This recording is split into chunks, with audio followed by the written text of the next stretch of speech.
Ano, yung may-ari ng kotse. Oo. Dapat i-sample yung mga walang hiyang yan. Nako, yan. Sige. Mismo yung presidente sinabi, no to wangwang eh. Hinaya niya yung ni Pinoy na no to wangwang. No? So dapat sample yan. Kung hindi, baliwala pala yung no to wangwang ni Bongbong. No? At masisira dyan ang MMDA tsaka DOTR kung yan ay papalampasin nila. No? Dapat bigyan nila ng award yung MMDA enforcer dahil muntik siyang sa kasalanan.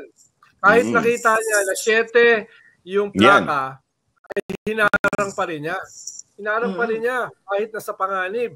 Usually, pag 7 yan, may mga bodyguard yan eh. Tapos usually, principal, either yung principal mismo o kamag-anak niya, nakaupo sa likod. No? Kaya malamang yung naglabas ng dirty finger ay yun yung BIP o kamag-anak ng BIP. No? Medyo nakuha naman yung picture ng isang tao eh, di ba? Yung nagbukas ng bintana. Meron, dalawa. Harapan likod, nakita ko eh. So ma-identify yung mga walang hiyang yan. No? Kaya ako, tingin ko dyan, dapat isample yan. Kung hindi, sampal yan sa presidente na nag-no to wangwang, sampal yan sa MMDA, sampal yan sa DOTR. So dapat nilang dalhin yan sa logical conclusion. At ikalawa, dapat awardan nila yung enforcer. Pero mo, nakita niya, VIP ito, 7, no? Nandun sa bus lane, di ba? Tapos hinarang. Talagang hinarang sa harapan, di ba? Kunti pa siya sa harapan eh. No? So, tapos umatras, patalikod, lalong illegal yun. Kasi kinukunan na siya eh. Oo. Talagang dapat isample yung walang hiyang yan. No? Kung malaman natin kung sino yan, babanatan natin dito yan at sa iba pang plataforma. No? Kung mag-sorry, kasi magaling na last talaga time, magaling na siya.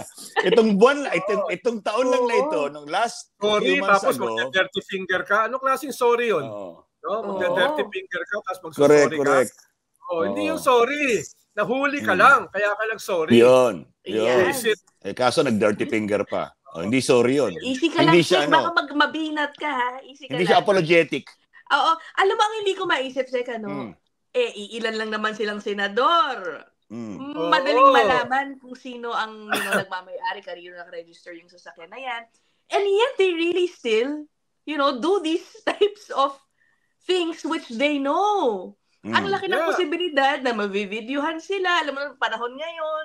Impunity nga eh. Impunity. Walang pakialam. Impunity. Walang hiya. Buwisit. Walang hiya. Walang hiya. Sek, may problema ako dyan. Masama rito eh. Alam mo na naka-video ka. Alam mo na may CCTV. No? Alam mo ang daming witness. Pero gagawin mo pa rin dahil you can do it. Yun. Yun yung mahalaga rito. You can do it with impunity. Yun. No? Kaya dapat, ulitin ko, dapat isample yung walang hiyang yan.